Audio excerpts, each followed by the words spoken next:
Hello everyone, welcome back to SkillDeck channel. My name is Richa. I'm back again with the next video. Today we are going to talk about manpower planning practically. Yes, in the video number 1 of a manpower planning, we have learned the different types of manpower planning and how the manpower planning is suitable for the different types of industry and which according to what industry I should select what type of manpower planning theoretically we have understood in the video number 1. Now from this video we are going to learn practically how to do the manpower planning. In this video we are going to talk about ratio and trend analysis on the manufacturing industry. Yes, we are going to see practically as a manufacturing industry what type of analysis is suitable to me and what are the different factors I should take, means what are the different data sets as an industry I should pick, and what are the different metrics that will be helpful for my manpower planning, and how do I project my output and how do I project my manpower. That's all we are going to learn practically today. After today's video, we are going to see it for the IT company, then we are going to learn about Markov and then Monte Carlo.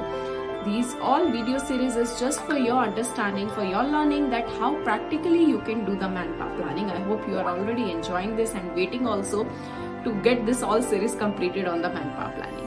So let's not wait more and let's start learning about manpower planning practically. Today we are going to see ratio trend analysis on the manufacturing industry, and we are going to see what are the different data sets to be taken and what are the different metrics to be taken. And before we go and start learning, don't forget to subscribe the channel, hit like, share, comment, and keep commenting and let me know what are the other topics you want me to record. I will be waiting for your comments. Now let's go and let's start learning. Let's talk about the manufacturing company manpower planning. So what I did, I took the data of the manufacturing company from the year 2020 to 2023. So let's go to the tab of the data entry. And in the data entry, if you can see the data from 2023, where I have took the data of total employees, total units, total revenue, and total sales volume. So we need to understand if it's a manufacturing company, ultimately what we are doing. We are just focusing on what we have to manufacture, and to manufacture how many employees were there. So that's the only data I have taken. How many were the employees?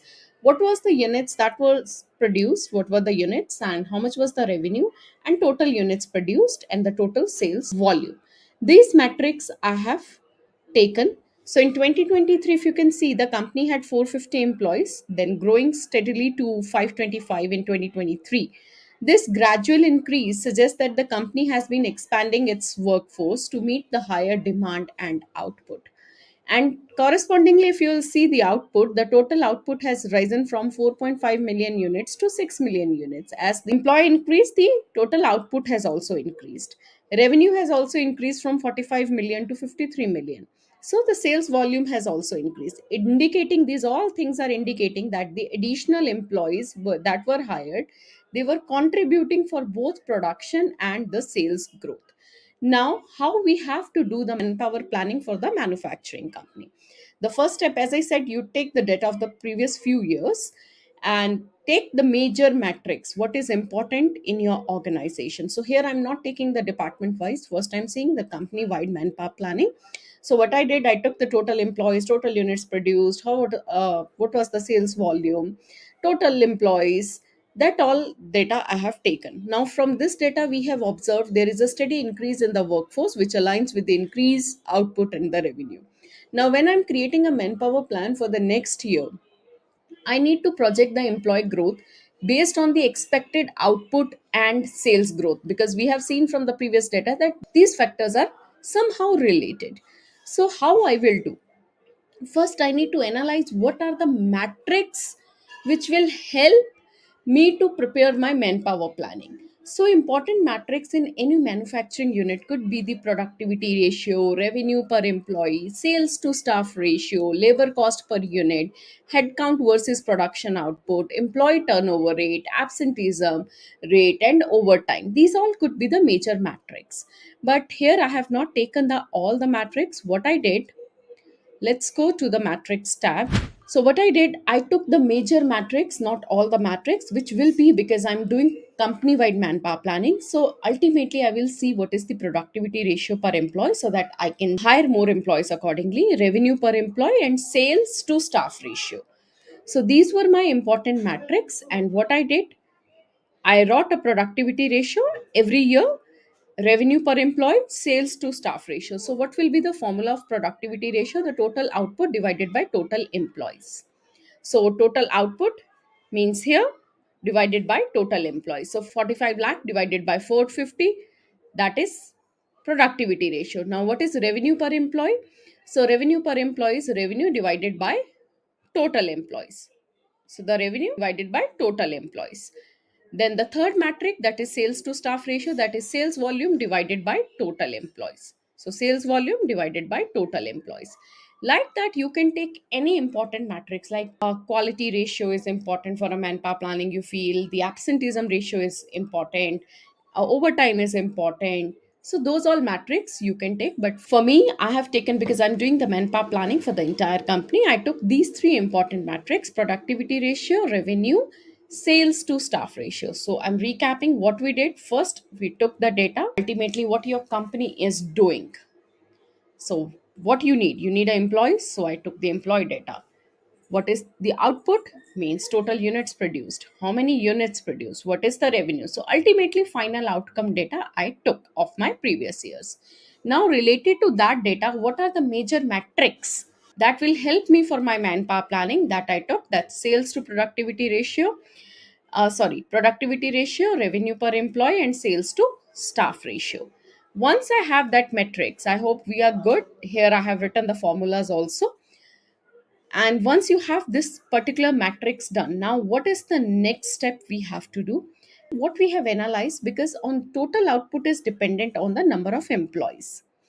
So first I have to forecast the total output, and then according to that I will forecast the total employees. So how I am going to do that? First, to forecast the total output, I will put a formula of trend. So formula of trend will always work. If you will see here, trend, the data, the data we have for the days we have, for the day we need. So what we are going to do, where is the output? Our output is over here. So trend, the data we have, comma, for the dates we have, that means from this to this, comma, for the day we need. That could be 2024 or a 2025 or a 2026. So let's do it. If I'm putting it here, equal to trend, the data we have, comma, for the days we have, comma, for the year I need. The data we have, comma, for the year we have, comma, for the year we need. So like this, we will forecast our total output. So once we have forecasted total output, according to the output, now we have seen the output means the total units what a company is producing. According to that, the employees are is required. So how we will forecast our employees? The formula for that is total output divided by productivity ratio. So total output divided by productivity ratio. So let's say total output divided by average of my, where is my productivity ratio? Here, because productivity ratio is the important metric that will tell me how many people are required. So I have here my forecasted employee. Like that, for 24, 25, 26, 27, first I will forecast for the output, and then I will forecast for my employee. So forecast for the output will have the same formula trend, and forecast for the employee will be the forecasted output divided by average of the productivity ratio. Now by this we have, it is called as ratio and trend analysis, by which we have forecasted how many people I might need. So then we have to see, in 2023 I was having 525. Now I need 605. So 605 minus 525, I hope it was 525, yes. That is 80 people I need in now 2024. So these are my hiring, that this is my hiring, what I'm supposed to do. So what we have learned in this today's video, we have learned about ratio and trend analysis on a company wide, how we do, especially when your output is constant, it is not fluctuating a lot. There are no major parameters like in between you will have more projects coming or something extra, could be more clients coming. If that is not a situation, it's a fixed constant output. Might be output is increasing but the number of factors are not changing or the dependent factors are not changing. In such scenario we use the ratio and trend analysis. To do the ratio and trend analysis, what we do, we first pick up the data, that is ultimately what is your output, what you are going to do. And from for that particular data, like say I'm a fruit juice company, so what is my output, what I'm going to produce, I'm going to produce the fruit juices. So total juices means total output, total juices produced, total revenue done, total employees. So these are my important major metrics which I should first take from the previous years. And now from those metrics, what are the sub-dependent factors, sub-dependent metrics for your employee. So I have to now think, okay, I have to analyze how much is the productivity per employee, how much sales per employee is doing. So accordingly, I will be able to think how many employee I might be able to I need in future. So that's the reason I took the next major matrix, sub matrix, productivity ratio, revenue per employee, sales to staff ratio.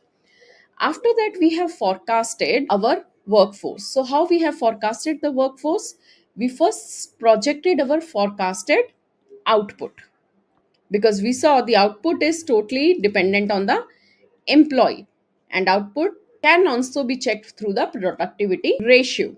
So what I did, first I forecasted the output using the trend formula. So trend means according to the previous history how much we are expecting the next. And after the trend, we have calculated our forecasted manpower. And it was a very simple technique to calculate a ratio trend analysis when you are doing for a company where the output is constant. Output is not fluctuating or dependent on the different factors somehow in between, number of clients or number of projects. So in such scenario, we use a ratio trend analysis. Main factors, sub factors, calculate your, do your trend and put your forecast your manpower on the productivity ratio. That is the technique we do the manpower planning. In the next video, I will make you understand about Markov analysis. And in the third video, we will be talking about Monte Carlo technique. I hope you are liking these videos. You have requested me to talk about the manpower planning practically in detail. That's how I'm making these videos. And don't forget to subscribe the channel if you are new to the channel. Hit like, share, comment. Keep commenting and let me know what are the other topics you want me to record. And this manpower planning videos are going to be very helpful for you. And it's going to be a very fun, interesting learning also. I'll see you in the next video. By then, take care. Bye bye.